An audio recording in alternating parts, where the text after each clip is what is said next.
It is our Thursday edition of FreightWaves. Now something a little different. Tech Thursday. I'm Emily Zink. And I'm Chad Prevost. We've got a couple of tech data nerds in the house today making their inaugural appearances. They're talking about, what is it, dirty data? Yes. Is that the term? Ken Smith will be talking to us about some dirty data and what does that mean? And also Lincoln Duff will be bringing us some Amazon plays and what they're doing with tech. But first, it is rainy in Freight Alley, so we got to see what is going on in the rest of the country. We know it's raining in Chattanooga, but Nick Austin lets us know what the weather is looking like everywhere else. It's not just going to be raining and storming here in Chattanooga, but severe storms possible in a few sections of the country, so drivers watch out across South Texas, San Antonio, Corpus Christi, areas like that.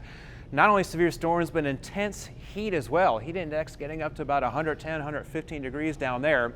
Another area where we could see severe storms around the southern half of Mississippi from Jackson southward, and out west from around Salt Lake City all the way up into parts of Montana, Helena, Great Falls. Along several interstates, you could be running into flash flooding, large hail, and severe storms there as well. We'll go to our next screen and we're going to look at Little Rock, one focus city for today, one focus market, because we could see thunderstorms and more flooding along the Arkansas River and a lot of wet roads, so be careful going through Little Rock today. And finally, we're going to talk about Interstate 29. We still have several sections of Interstate 29 that are closed because of flooding from northwestern Missouri all the way up through western Iowa. So be really careful for that. You want to avoid that. You're not going to be able to get through a lot of parts of I-29, even some sections of Interstate 680 from Omaha over into western parts of Iowa. That's a look at today's weather. Be careful out there. And now we're starting with our tech segment, talking about dirty data, city councilman and data nerd here on the FreightWaves team, Ken Smith. Welcome to the show. Hey Chad, thank you very much. I appreciate coming on. Yeah, it's great to have you. So what is dirty data? So dirty data, you don't hear the term very often, but ultimately it is something that impacts businesses significantly, and they don't really realize that for the most part. Like, this is a really simplistic example, just a simple misspelling, but that can cause serious problems for a lot of companies when they are trying to monetize their data and actually turn it into true value. Is it also about just contextualizing data? Like, if you get data in from a source, in order to clean it up for your uses, that's making it clean? Absolutely, and this is the next example. You know, when you've been on the show and you're seeing all these great charts and our market experts talking about all this data, it doesn't come in this way. It doesn't look like this way at all in the least. It comes in a lot of raw form. It really looks more like this. And these are your data engineers and your data scientists trying to make sense of everything that's coming in and getting it in such a way that it can be put to use on a chart. So it's probably been about 20 years or so, Chad, since I started talking about it. We suffer often. Been about 20 years since we started talking about data being the new oil.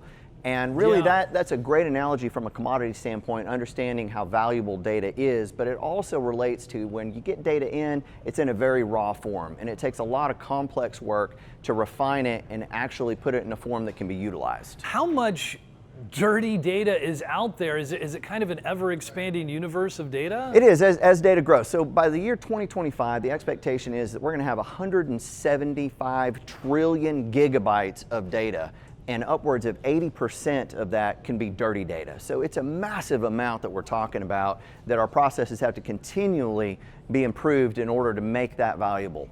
Awesome. Well, that's a pretty awesome beginning for our tech segment on FreightWaves Now. Thanks for bringing us in to my pleasure. that Thank you, Chad. Interesting conversation. Well, today is an exciting day. We are doing tech segments in Lincoln Duff. He's usually our sonar expert, but today he is our tech expert. Joins me for the very first time. Thank you, Lincoln, for coming. Yeah, thanks, Emily. Glad to be here. Yeah, we're talking Amazon, not just about, kind of their dominance in the market. We're talking drone delivery.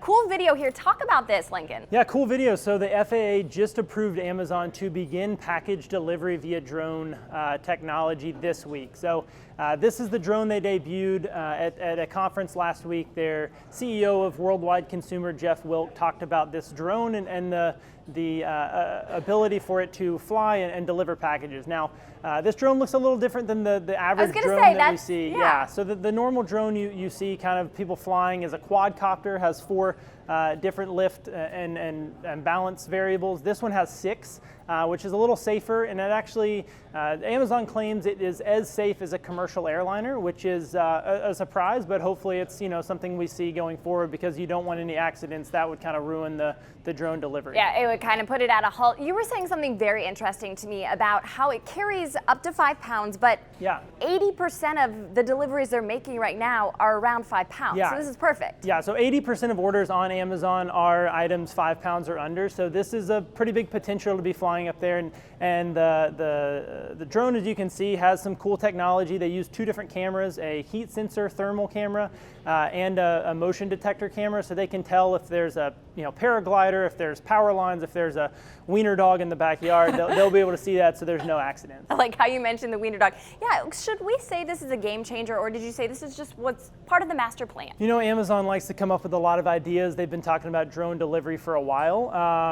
They haven't rolled out a date which they're debuting it. They say in the coming months, but they haven't given a region yet. They haven't given a specific time. So I think it's cool they get the FAA approval, and hopefully we'll see it soon, but I don't know that it's gonna be a big game changer for the people that are used to having those packages show up on their door every day right now. I definitely love the difference we did with the tech stuff. It was really helpful, something I'd never heard of before, especially with dirty data. Yeah, very interesting stuff. These 2 guys bringing it to us as we're establishing a new segment here on FreightWaves Now. Yeah, I think the data nerds are going to bring in a different audience, and definitely if you have a topic you want these guys to talk about, share the love. Let us know.